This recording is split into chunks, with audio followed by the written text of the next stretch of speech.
A and the को article कहा जाता है। आर्टिकल हमेशा नाउन के पहले यूज़ होते हैं, नाउन के पहले हमेशा एडजेक्टिव होते हैं और डिटर्मिनर भी। तो ए एंड द को हमेशा एडजेक्टिव और डिटर्मिनर भी कह सकते हैं।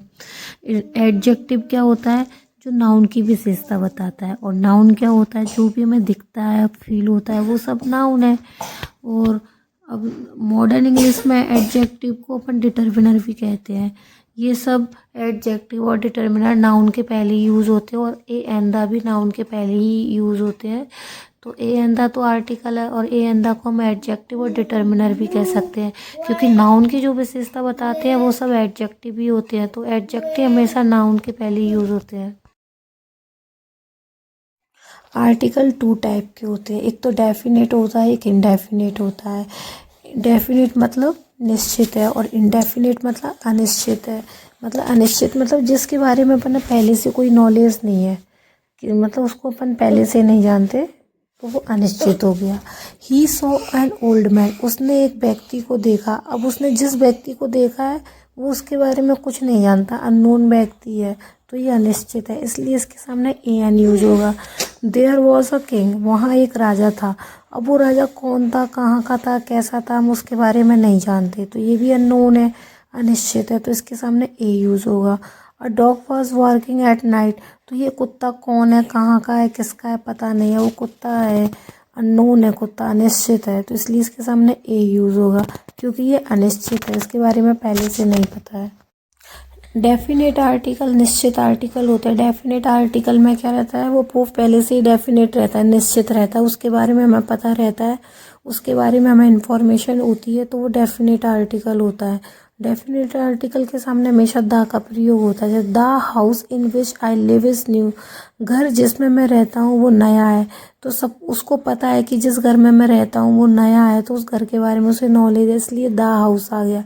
This is the pen which I have bought, ये वही कलम है जो मैंने खरीदी है, तो उसके पास जो कलम है ना वो वाली है जिसने वो खरीदी है, तो उसके बारे में, उस पेन के बारे में उसे नॉलेज है, इसलिए इस पेन के पहले द आया। The gold of Nepal is cheap, तो यहाँ पे जो गोल्ड है ना वो नेपाल का ही सस्ता है, और कहीं का सस्ता नहीं है, इसलिए नेपाल का गोल्ड है ना स्पेशल है, मतलब पहले से ही पता है, इसलिए उसके सामने द आ गया, क्योंकि वो डेफिनेट है।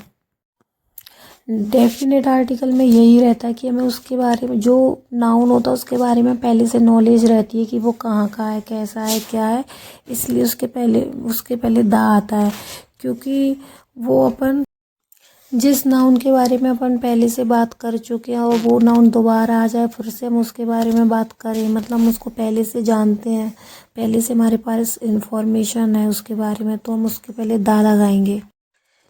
यहाँ ए एन है ना, वो एक या सब या प्रत्येक के हिसाब से होता है, या कोई की जगह से कोई चीज़ है जिसके बारे में नहीं पता अपन को, वो तो कोई के लिए भी ए एन, या एक के लिए भी एक एन, या सब के लिए, या प्रत्येक के लिए, प्रत्येक के लिए ए एन का यूज़ करते हैं, और दा का कोई शाब्दिक अर्थ नहीं होता है। तो ए और एन होती है ना, वो एडजेक्टिव बन का कमज़ोर फॉर्म होता है, और दा क्या रहता है? दिस दैट का कमज़ोर फॉर्म होता है। कॉन्सोनेंट स्टार्टिंग नाउन के पहले हम दा का प्रयोग करते हैं, टी एच ई को दा पढ़ेंगे। अगर उस बात को हमको जोर देना है, उस नाउन को जोर देना है, तो हम दा को दी बोलेंगे, या वो नाउन वोवेल से स्टार्ट हो रहा है तो दा को दी बोलेंगे। ऐसी कोई नाउन पर हमको जोर देना है तो ए बोलेंगे आ की जगह, और उसको एन बोलेंगे।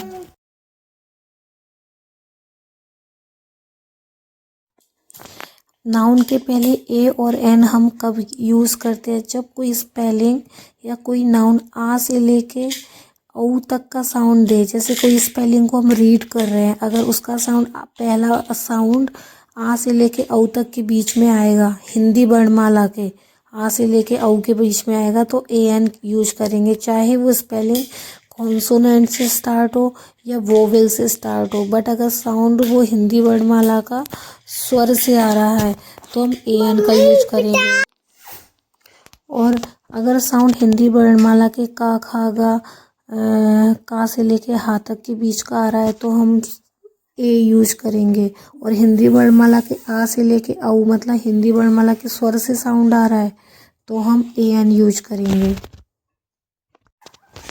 जैसे स्पेलिंग है ऑनेस्ट मैन। ऑनेस्ट में क्या है, देखो एच व्यंजन है, कॉन्सोनेंट है, फिर भी ए एन यूज हो रहा है क्योंकि उसका साउंड ओ आ रहा है। ऑनेस्ट मैन, ओ हिंदी स्वरमाला के स्वर में आता है।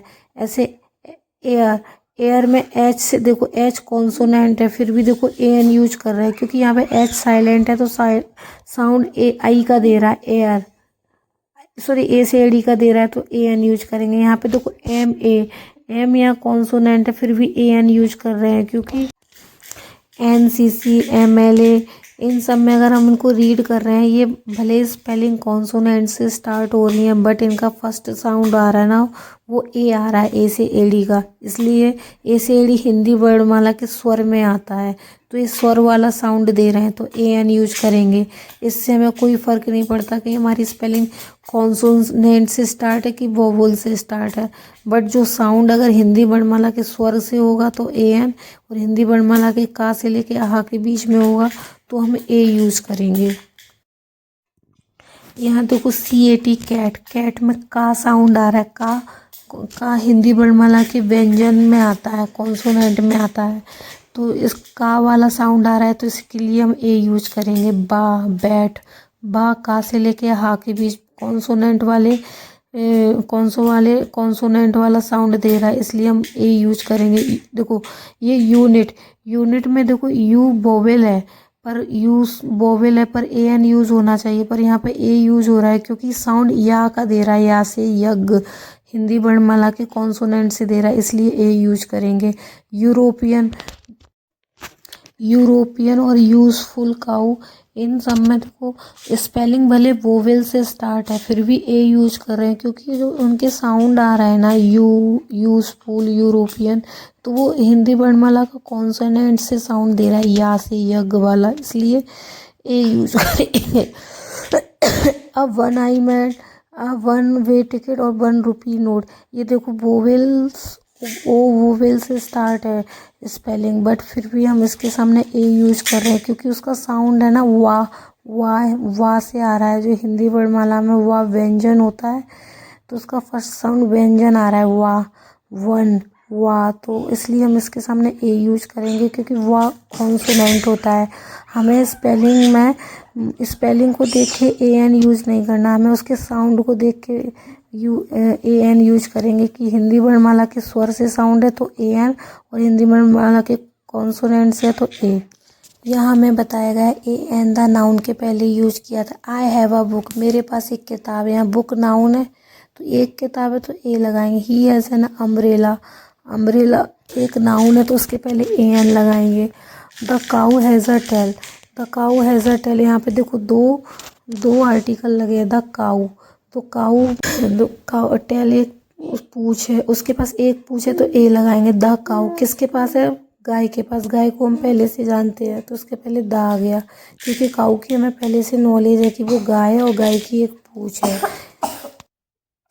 अगर सेंटेंस में नाउन है, नाउन के पहले एडजेक्टिव है तो एडजेक्टिव के पहले आर्टिकल्स यूज़ होते हैं, और एडजेक्टिव क्या होती है, जो नाउन की विशेषता बताते हैं, और नाउन क्या होता है, जो भी हमको दिखता है, फील होता है, वो नाउन है। She is an intelligent girl, girl यहाँ नाउन है, गर्ल की विशेषता क्या क्या है, इंटेलिजेंट है, कि वो इंटेलिजेंट है लड़की, तो जहाँ पे ए एन लगेगा वो इंटेलिजेंट एडजेक्टिव के पहले।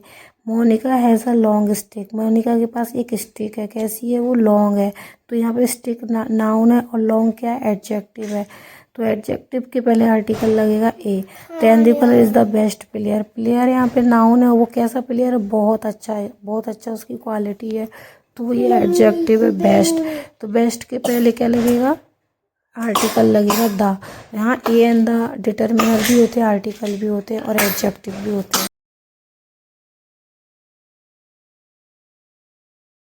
अगर किसी सेंटेंस में एडवर्ब है, फिर एडवर्ब के बाद एडजेक्टिव है, फिर नाउन है, तो हम ए एंड द एडवर्ब के पहले लगाते हैं। जैसे मतलब कि नाउन होता है, नाउन की विशेषता एडजेक्टिव बताता है और एडजेक्टिव की विशेषता एडवर्ब बताता है। तो यहाँ पे देखो she is a very intelligent girl, girl noun है, इंटेलिजेंट एडजेक्टिव और वेरी क्या एडवर्ब है।